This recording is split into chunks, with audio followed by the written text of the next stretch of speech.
आप सभी को आज बुद्ध प्रदोष की हार्दिक शुभकामनाएं। श्री शिवाय नमस्तुभ्यम। आप भी भगवान जी का स्मरण करते हुए भगवान का नाम जाप कमेंट्स के माध्यम से जरूर कीजिएगा।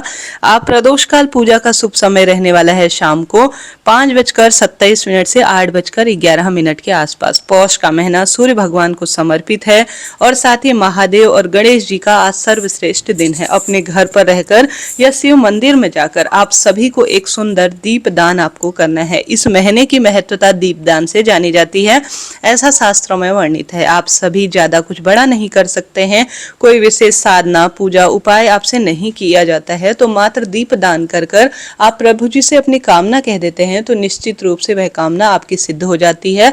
हारी बीमारी दूर होती है और कष्ट संकट पीड़ा स्वतः ही मिट जाते हैं। कौन से उपाय वह हैं, ध्यान से सुने और अंत तक बने रहें। सबसे पहले आटे के दीपक मैं हमेशा आपको बताती हूँ, जब जब दीपदान रूप में प्रज्वलित होता है तो आपको दीपदान का फल मिलता है। आटे का दीपक ठंडा होकर चींटी चिड़िया कबूतर के लिए जाता है तो इसका अन्नदान का भी सुख कहा गया है।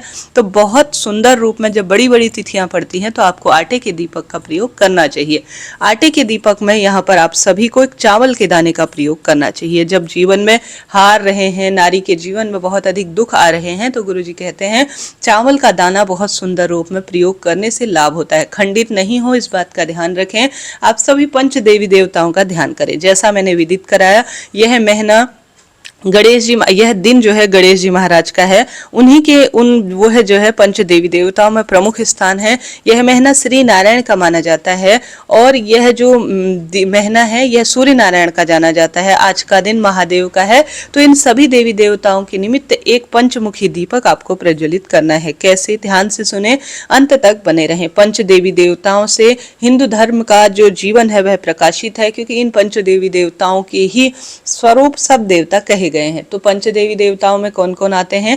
यह जो पंचदेवी देवताएं हैं ये शिव पंचायत में आते हैं। जब जीवन में बहुत परेशानी आ रही है तो जीवन में हम पंचायत में जाते हैं, ठीक उसी तरह से हम शिव पंचायत का ध्यान करते हैं।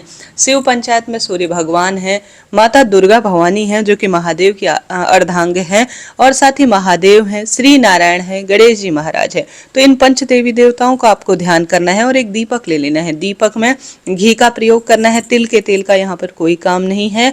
तो आप जो है या तो घी या तिल के तेल का प्रयोग करें और दीपक में 5 बत्तियां रखें। ठीक है, सबसे पहले माता दुर्गा के नाम की रखें, फिर गणेश जी महाराज के नाम की, फिर सूर्य नारायण भगवान के नाम की, साथ के साथ महादेव और श्री नारायण के नाम की 5 बत्तियां रखनी है। अपना नाम और गोत्र बोलकर इस दीपक को या तो घर में जहां पर आपके पंच देवी देवता विराजमान है वहां पर, या महादेव के मंदिर में, क्योंकि आप जब शिव पंचायत का आवाहन करते हैं, ध्यान करते हैं, तो यह पंच देवी देवता आपको शिव मंदिर में ही प्राप्त हो जाते हैं। तो वहां पर आप सभी को इस दीपक को प्रज्वलित करना है। अपना नाम गोत्र जरूर बोलें, अपनी मनोकामना जरूर कहें कि महादेव, मैं ज्यादा कुछ बड़ा विशेष नहीं कर सकती हूँ, परंतु आज शिव पंचायत के निमित्त सर्वश्रेष्ठ तिथि पर दीप दान कर रही हूँ, इसका सुंदर परिणाम मुझे दीजिए, ऐसी प्रार्थना करते हुए इस दीपक को प्रज्वलित करने के बाद इसमें आपको जलते हुए दीपक में एक चावल का दाना जरूर डाल देना है। चावल का दाना हर स्वरूप में सुख देता है और शारीरिक मानसिक आर्थिक कष्ट बंधनों से मुक्त करता है। तो सरल कार्य है, छोटा सा कार्य है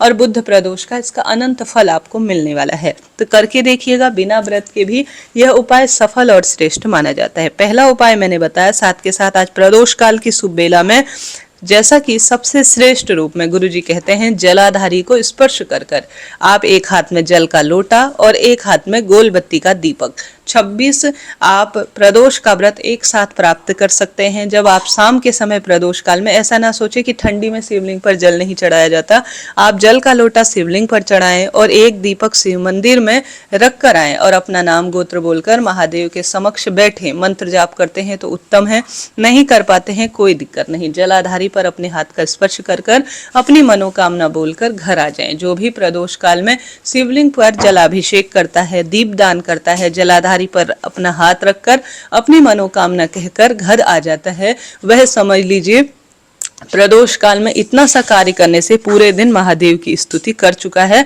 सुंदर रूप में श्रेष्ठ फलों की अनुभूति स्वतः ही हो जाती है। करके देखिएगा, लाभ मिलेगा। यह तो दूसरा उपाय है, चाहे तो प्रथम वाला उपाय करें, चाहे तो दूसरा उपाय करें, चाहे तो कुछ ज्यादा बड़ा विशेष नहीं कर सकते तो दोनों उपाय भी एक साथ कर सकते हैं। देखिए, उपाय करने में कोई दोष नहीं है। इसके साथ साथ आज की महत्वता है दुर्वा घास की, आज की महत्वता है हरे मूंग की, आज की महत्वता है सर्वश्रेष्ठ हरी वस्तुओं के दान की। जैसा कि आप सभी को आज नंदी बाबा को हरा मूंग और बेलपत्र और गुड़ जरूर खिलाना है। हरा मूंग, बेलपत्र और गुड़ नंदी बाबा को बहुत प्रिय है और नंदीश्वर महादेव ही है जो महादेव तक अपनी बात पहुंचाते हैं। तो आसपास आपको नंदी दिखे तो अपनी इच्छा शक्ति सामर्थ्य अनुसार यह जरूर खिलाएं। साथ के साथ हरा चारा नंदी को खिलाने से भी सौभाग्य बढ़ता है। आज शिवलिंग पर दुर्वा घास चढ़ाने से आरोग्यता बढ़ती है। आज शिवलिंग पर अगर आप सभी सुंदर भाव सच्चे मन से दुर्वा घास के साथ साथ हरा मूंग 108 कम ज्यादा जितना भी संभव हो प्रदोष काल में शिव मंदिर में जाकर शिवलिंग पर समर्पित करते हैं तो उत्तम बुद्धि, उत्तम काया प्राप्त होती है। सांसारिक, मानसिक, आर्थिक कष्ट बंधनों से स्वतः ही मुक्ति हो जाती है। करके देखिएगा, लाभ मिलेगा।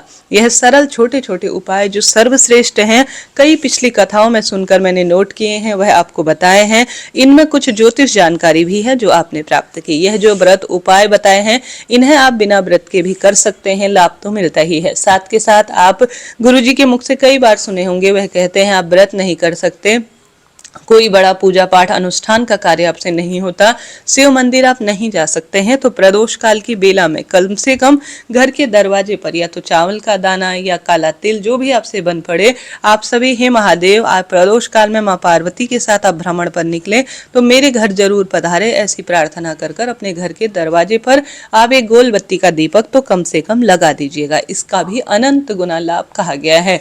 प्रदोष की तिथि महादेव की भक्ति के लिए जानी जाती है। मैंने प्रदोष व्रत कथा इससे पहले चैनल पर वीडियो के माध्यम से प्रसारित करती है, कम्युनिटी में पोस्ट है, आप जरूर उसे देखिएगा। कमेंट्स बॉक्स में हर हर महादेव लिखना ना भूलें।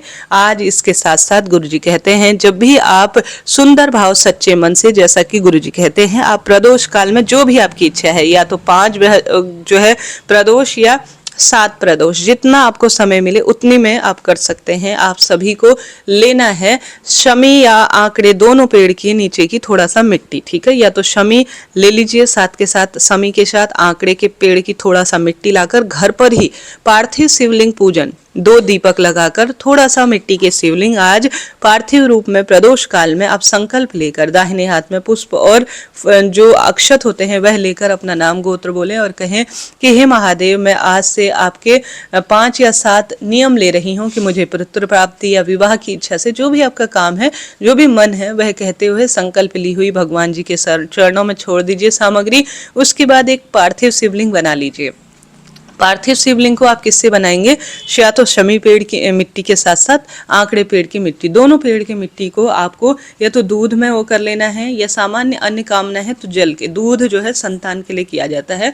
छोटा सा पार्थिव शिवलिंग बनाकर आप प्रदोष काल में 2 दीपक लगाए, दोनों दीपक घी के लगेंगे, अपने घर पर ही करना है। उसके बाद उस पार्थिव शिवलिंग में आंकड़ा, बेलपत्र, जो जो आपके पास चीजें हैं महादेव द्वारा प्रदत्त, सभी समर्पित कर कर अपनी कामना कहकर आरती कर कर भूल चूक के लिए क्षमा प्रार्थी हो जाइए। कहा जाता है जो भी प्रिय श्रोता सरल सा कार्य करना आरंभ करते हैं, 5 या 7 प्रदोष, निश्चित रूप से महादेव जिस संकल्प के तहत आपने प्रदोष के दिन पार्थिव शिवलिंग का निर्माण किया करने का यह संकल्प लिया है, वह सिद्ध हो जाता है और सांसारिक आर्थिक कष्ट बंधनों से भी मुक्ति मिल ही जाती है। तो इस तरह से यह जानकारी थी। आशा उम्मीद है वीडियो उपयोगी रही होगी। कोई प्रश्न हो आप पूछ सकते हैं। हरे कृष्णा, श्री शिवाय नमस्तुभ्यम।